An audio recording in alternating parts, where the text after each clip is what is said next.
consult your physician prior to any of these methods.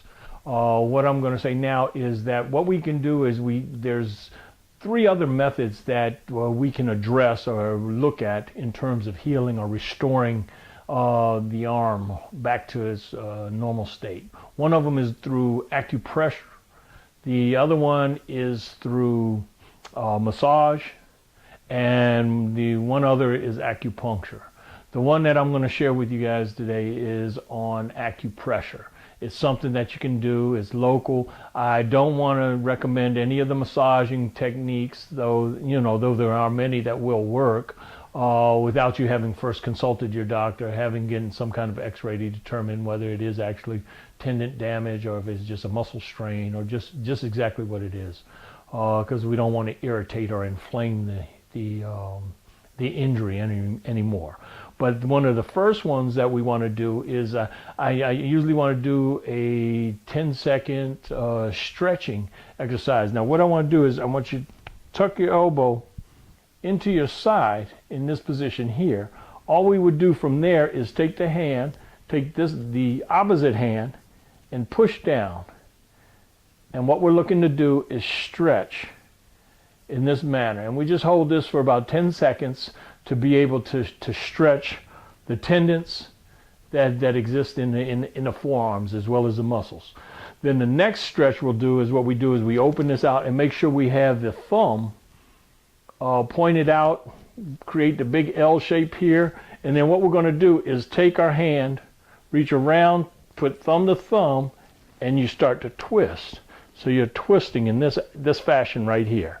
Now what this will do is put a little bit more torque into the back of the forearm region here, which will start you'll start to feel those tendons. And all we're trying to do is give a little bit of stretch there, just to be aware of the sensitivity and where they are. Okay, now those would be the only 2 stretches that I would recommend right off the bat to be able to to do this healing process, or just be able to start self-restoring. Now the next thing we want to do from there is what we'd want to do is what we consider a part of acupressure.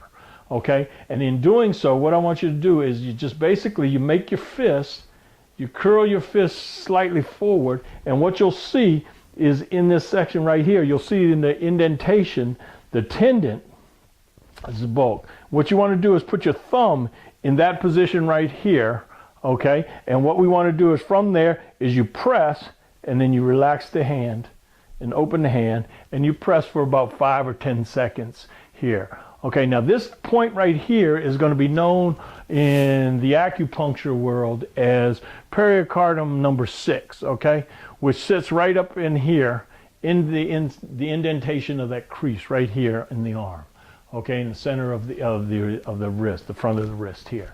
Okay, so what I'd recommend you doing is getting some acupuncture charts or books to kind of help you. It really helps in terms of these charts to be able to locate these points when you're trying to do restoration like this. Okay, now the next one we're going to do is we'd go to the back of the forearm. Okay, and what we're going to do is we want to come up into the middle section. Now how you measure this on your own body is you take your index finger, you line it up with the wrist knuckle, I'm going to call it, which is, we all have is that bump. You put that on the joint right there, so it fits right in the V of the index finger and the middle finger, and you do like that. And then where that index finger falls on you is where you want to press. Okay, now what you want to do from there, you want to press with your thumb. Okay, and what you have to do is you have to actually start lifting your arm up as you're pressing down. Okay, and in this process you're just pressing, and you want to use the pad of your thumb. You don't want to use the tip of your thumb. Okay, so we press that again for another 10 seconds, then we relax. Now that point is what they call the triple warmer triangle, you can call it. It's 6, 7, and 8. There's a little small cluster of points on the forearm that you would want to use there to be able to do it. Okay, so now we've moved up. Now what we want to do is, with our elbow pointed out, we want to go to the next point on the arm that we want to just press. Okay, now this point is going to be right at the crease of the elbow, right in here, where as it creases down, we come right to this point here. Okay, and what you do is you want to press down. Now this is going to be right in the area where it actually is hurting.